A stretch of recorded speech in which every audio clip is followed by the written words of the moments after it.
नमो नमः मित्राणि सादरं वन्दनानि अभिनन्दनानि च। एहि मित्र संस्कृतं पठामः। संस्कृतभाषा शिक्षणस्य आभासीयकक्षायां पुनः भवतां सर्वेषां स्वागतम् अभिनन्दनं च। मित्रों, हम अभी कृदंत प्रकरण में उनके कुछ मुख्य जो प्रत्यय हैं, तो किस धातु में कौन सा प्रत्यय लगने से कैसा रूप बनेगा, किस प्रत्यय का प्रयोग हम कहाँ करेंगे, ये कुछ सीख रहे हैं। आज उसी की कड़ी को थोड़ा आगे बढ़ाते हुए कुछ और भी जो प्रत्यय हैं उसका मैं उल्लेख करता हूँ और उसे हम सीखने का प्रयास करेंगे। जैसे अप प्रत्यय, अप प्रत्ययः,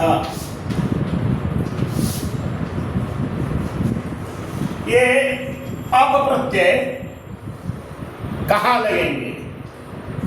प्रत्यय धातु से परे लगेंगे। ये तो जानकारी हम सबों को आज कई दिनों से जब सीख रहे हैं तो हो चुकी है, लेकिन ये अप प्रत्यय कहाँ लगेगा? तो पाणिनि ने इसके लिए सूत्र कहा है,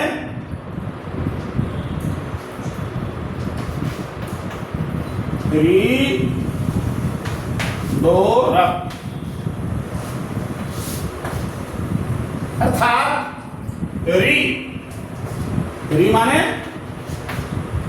ऋकारांत,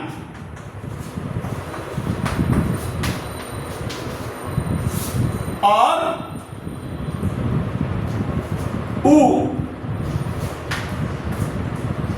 उकारांत, दीर्घ उ भी होता है।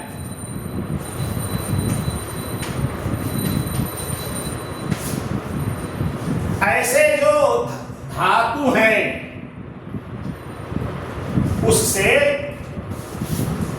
कौन सा प्रत्यय होगा?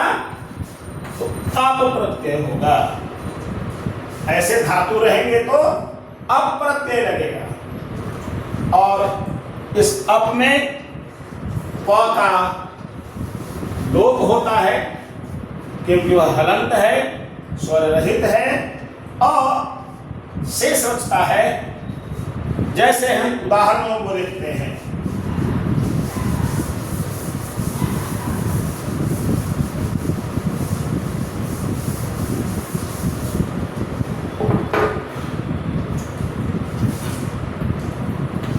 एक क्री ऋकारांत धातु है। इससे जब हम अप करते हैं तो पकार का लोप होने के बाद इसका जो रूप बनता है कर, विसर्ग लगाते हैं करह, हाथ। इसी तरह से ग्री धातु है, अप प्रत्यय करने पर बनता है गरह। श्री धातु है,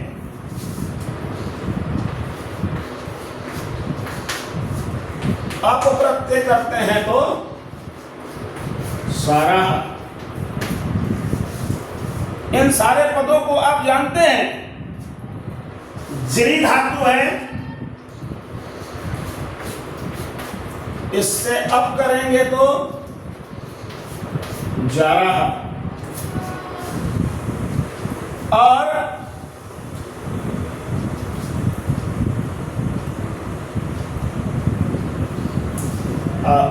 लू धातु है, इससे अप करने पर लवह, लवह कुशः। आपने लव उसका नाम सुना होगा, तो ये लवह बनता है। इसी तरह से पू धातु से अब करते हैं तो पवह बनता है। और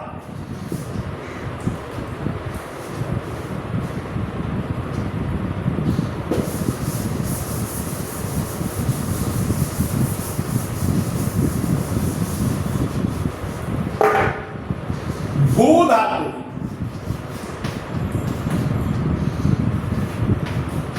से अप प्रत्यय करते हैं तो भवः बनता है।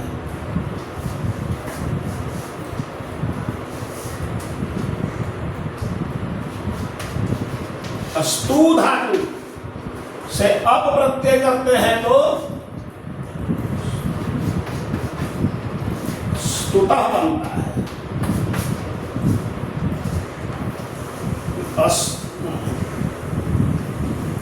क्षमा करेंगे, स्तवः बनता है।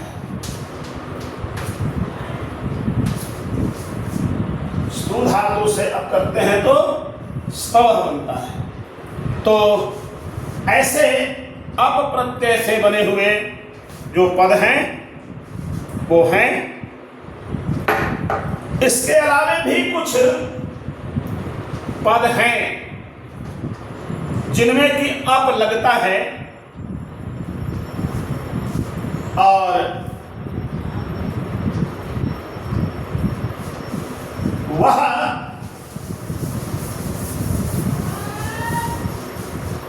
है ग्रह।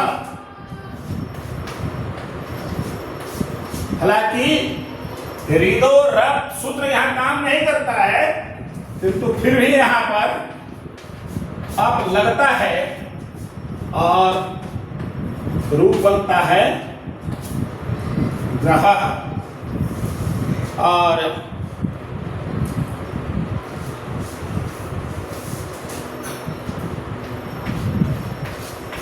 व्री अप वराह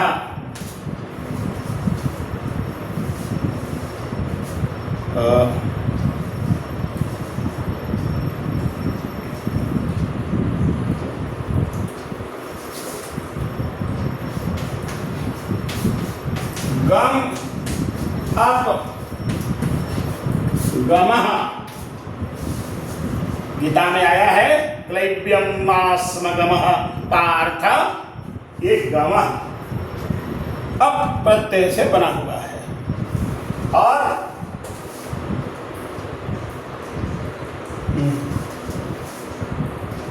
रण धातु से अप करने पर रण, तो इसे हमें ध्यान देना चाहिए। द्रि धातु से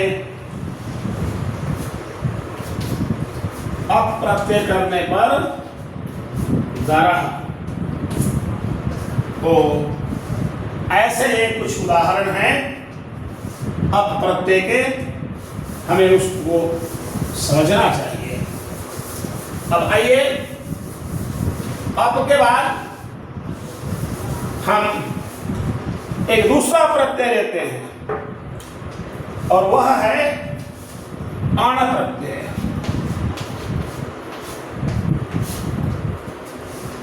तो अण कहां लगता है?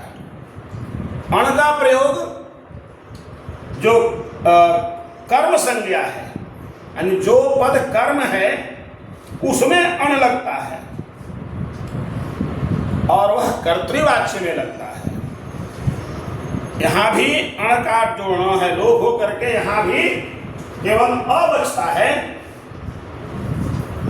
जैसे कुंभम करोति, ध्यान में आ गया होगा। कुंभम क्या है? कर्म है।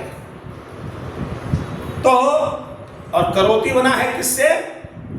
क्री धातु से बना है। तो ऐसी परिस्थिति में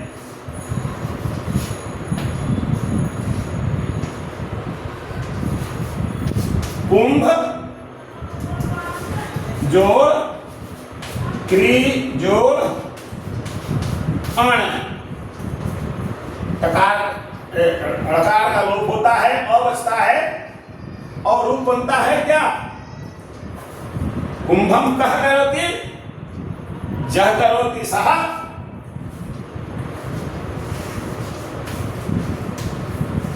कुंभकारः। एक कुंभकारः एक पद है। इसी तरह से ग्रंथम करोति,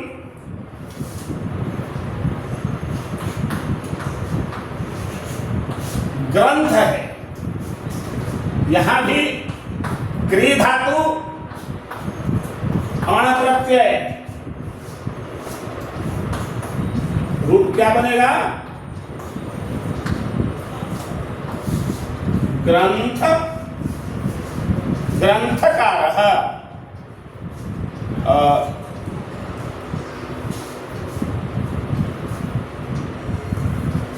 गीत गीतम करोति, गीत क्री अण,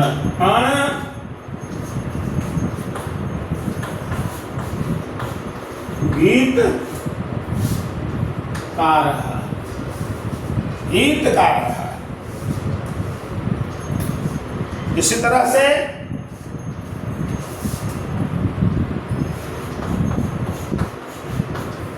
शास्त्र क्री अण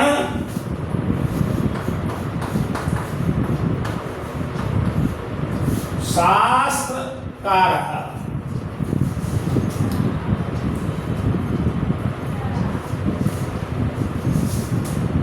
पतंजलि का नाम आपने सुना है, उन्होंने भाष्य किया है पाणिनि के सूत्रों का। इसलिए भाष्य क्री अण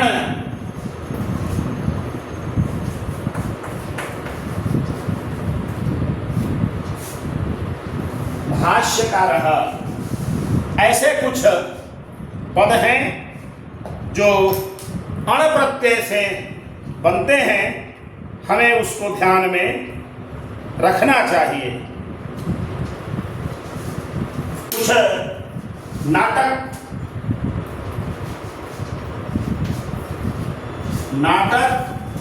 जोड़ क्री जोड़ अण,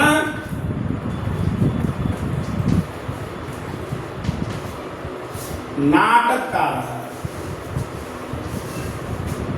तो इसे हमको ध्यान में रखना है।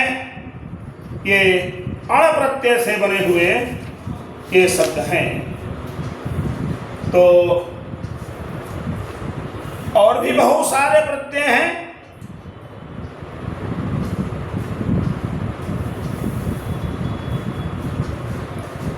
तो एक प्रत्यय है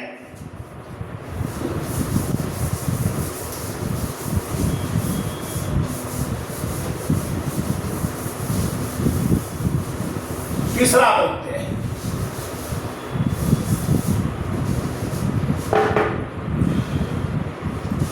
ये है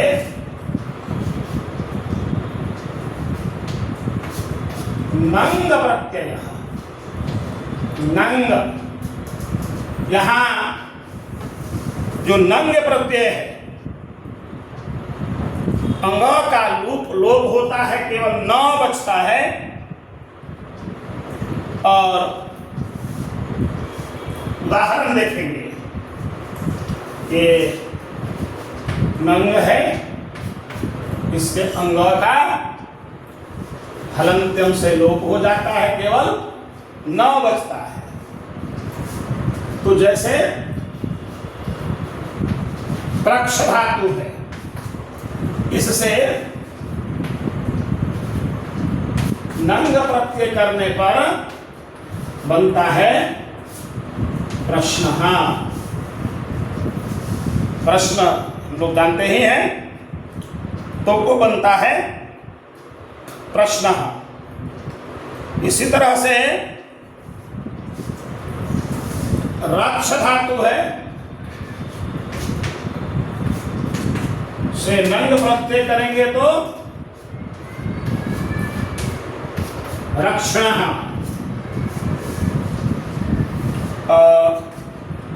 यज्ञ धातु है, यज्ञ करना, यज्ञ धातु से नंग प्रत्यय करेंगे तो यज्ञः। और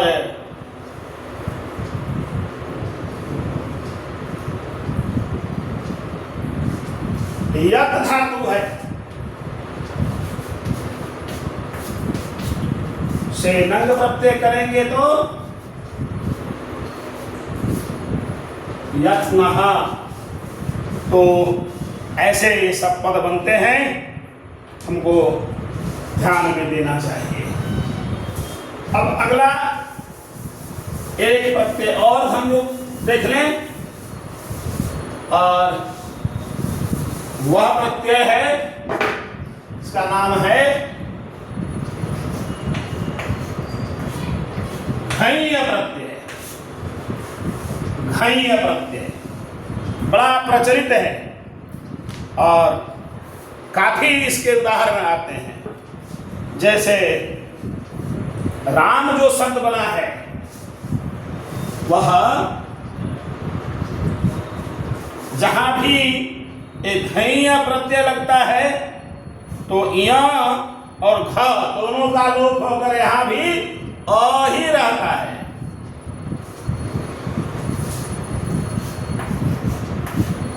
रम धातु से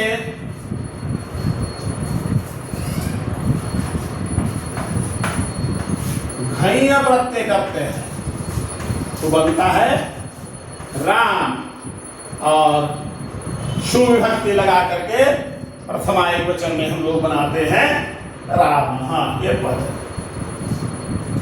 इसी तरह से भू धातु है, इससे घञ् प्रत्यय करेंगे तो बनता है भावः।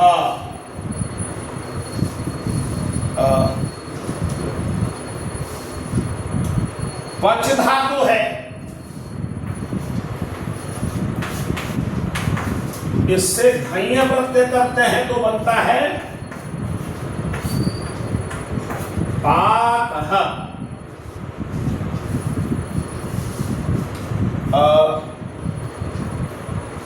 बूध धातु,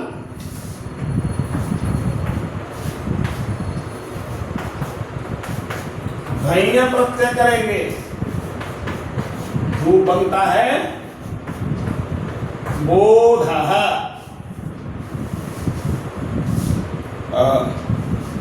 तो रुज धातु से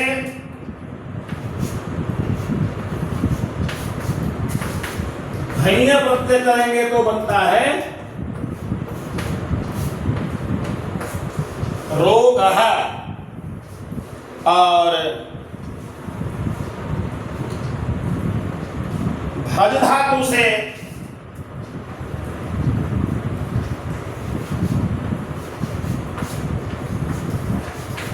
घञ् प्रत्यय करेंगे तो बनता है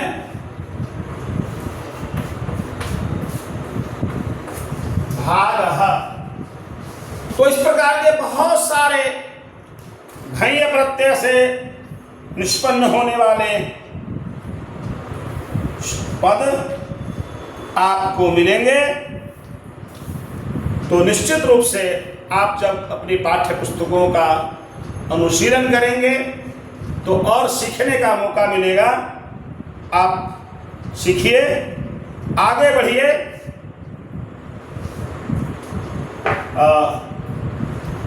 कुछ और भी उदाहरण हैं जो कि प्रत्यय से बने जो पद हैं, जो आवश्यक है, मैं आपको बता देता हूं। और वह है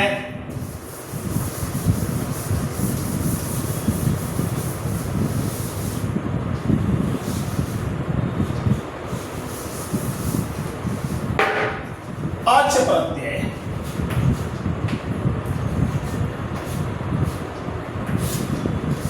अच प्रत्यय है तो इसका सूत्र है ए रच। ए रच सूत्र है। ऐसे धातु जो जिसके अंत में ह्रस्वी हो या दीर्घई हो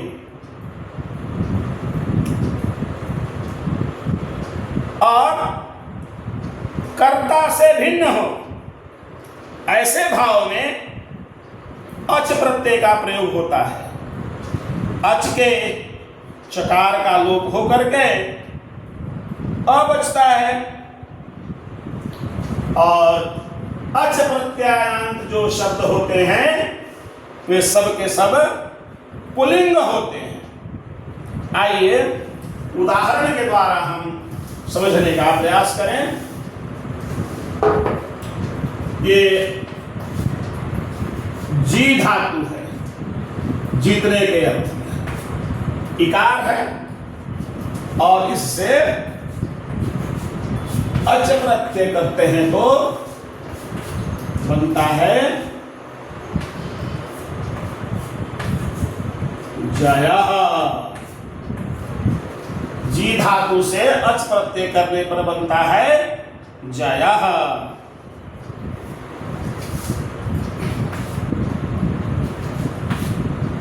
जी धातु से अच प्रत्यय करते हैं तो बनता है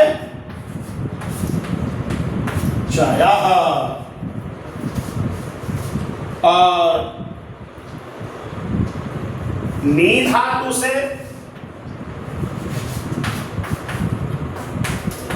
अच प्रत्यय करने पर नयः।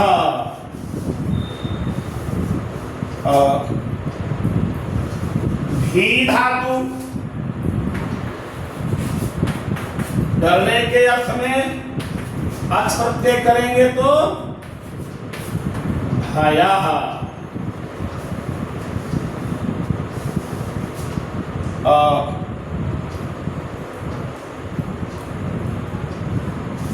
छी धातु